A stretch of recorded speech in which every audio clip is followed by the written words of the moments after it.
gudoomiyaha deegaanka Biicadde ee gobolka Shabeellaha Dhexe Cabdi Qoorgaab Cadow iyo qaar ka mid ah odayaasha dhaqanka ayaa kormeeray halka uu marayo dhismaha ka socda iskuulka hoose dhexe sare ee deegaanka Biicadde ka oo muddooyinkii ugu dambeeyay ku socday dhismo lagu sameynayo iskuulkaasi. Mas'uuliyiinta ayaa indheeyay qaybaha kala duwan oo iskuulku kooban yahay ka oo si casri ah waqtigan loo dhisay. ugu horreyn mid ka mid ah odayaasha deegaanka oo lagu magacaabo Cabdicasiis Ismaan Gacal ayaa ka hadlay horumarka waxbarasho ee ka bilowday deegaanka Biicadde ee gobolka Shabeellaha Dhexe. meeshaan waa Biicadde iskuul caalami ah oo la dhisay wasaaradda waxbarashada aad aan ugu mahadceleynaa. meeshaan maalinkii la dhagax dhigayay barxad ay ahayd. iskuulkan wuxuu ka kooban yahay boqol lagu dhiftay. maaragtay wasaaradda waxbarashada aad iyo aad aan ugu mahadceleynaa. wali marka dadkan waxbarashadii waa u baahan yihiin hadda jiingaday ku dhigtaan.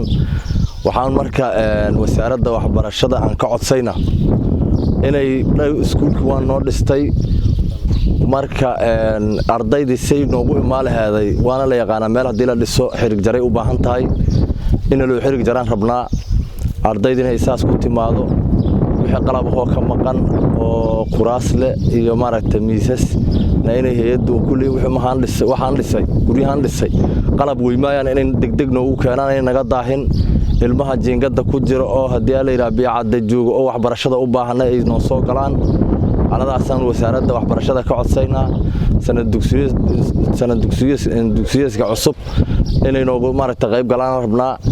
marka aad ay u mahadsan yihiin wasiirka agaasimaha waxbarashada aad ay u mahadsan yihiin.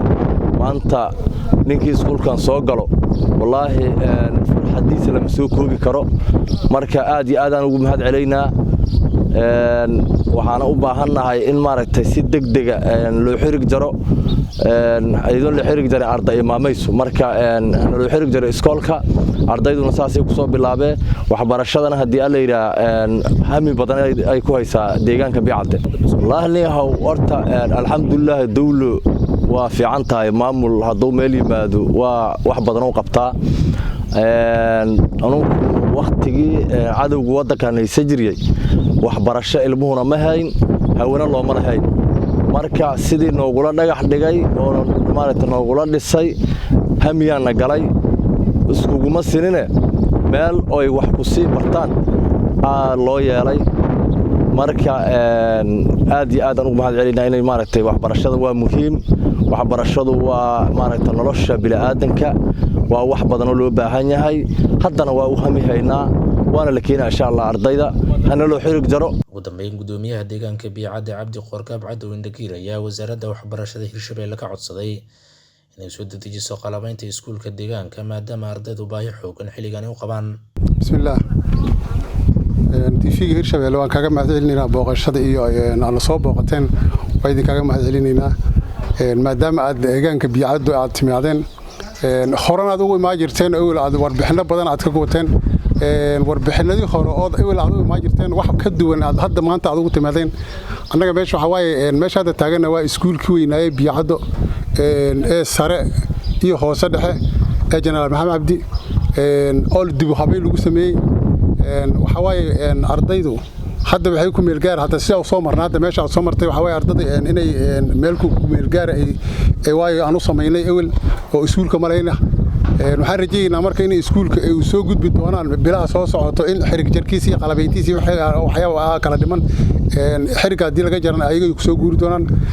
deegaanka Biicadde waxa waaye muddo sanad iyo 4 bilood ah maamulkiisu jira oo ka dhisan yahay inta ka hor waxay nimankan qawaariijta ayaan ka dhawaayeen meelaha ma lahayn waxbarasho caafimaad ma lahayn. hadda waxa waaye Ilaahay mahadiis anagu markii aan maamul ahaan aan meesha noo soo magacaabay waxaan xoog saarnay 3 walxataan markii ugu horreysay xoog saarnay waa caafimaadka waxbarashada iyo amniga. intina hadda waxaan rajaynaynaa amnigu waa safe badhigana boqolkiiba laakiin boqolkiiba 80 aan amnigu oo safe yahay. waxbarashada waxa waaye 400 oo arday oo hadda dugsi dhexe u fariisanaysa ay dugsi sare u gareeyaan oo 6 bilood sanad dhigto hayaan anagu ayna meel ku haylay. isbitaalkii waxa waaye waa shaqeeyo haya oo tamal caafimaad shaqeeyaysa maalintii 200 ilaa 150 bukaana laga bixiyaa meesha waxna la gudbiyaa. marka waxaan rajaynaynaa إن أنت دمنة ما دام هذا وحبرشتنا سافتي عارفات كانوا سافيا أمني كانوا سافيا كبعد وحنو جود بدونا إن شاء الله استيب واحد كلام جود بدونا هو وحقبت كديجان كأو إن ديجان كدجمو أب أو هم مقصده دجمو رجينا سيد دجمو كرمر كلايو سيد ودوين كيو كلايو نظافة يو كلاي وحياة بدنا جيران أو باهن إن لقى شقيو waxaan rajaynaynaa markayna u gudbi doono marka dadka deegaanka waxaan u sheegaynaa ugu baaqa inay dadka deegaanka ayaga wax qabsadaan waxaan rabaa dadka deegaanka inay ayagu dadkooda iyo dalkooda iyo deegaankooda ay wax u qabtaan ayaga laga rabaa waa isku tasho waxa waaye dawladdu ma bixiso waxay tiraa bilaabo aan ku dhameystire ayaga dadka deegaanka waxa laga rabaa inay wixina bilaabaan ay wax qabtaan ka bacda dii loo muuqdo loo jeedo waxa waaye dawladdu markaas waxa waaye iyada dhameystir looga rabaa wasaaradda waxbarashada Hirshabelle ayaa maalmihii ugu dambeeyay waday dadaal dib loogu dhisayo goobaha waxbarashada ee ku dumay colaadii ka dhacay dalka si ubadku u helaan waxbarasho bilaash oo laga hirgeliyo deegaanadaasi. Abdiraxmaan Gutaale telefishinka dawladda Hirshabelle deegaanka Biicade gobolka Shabeellaha Dhexe.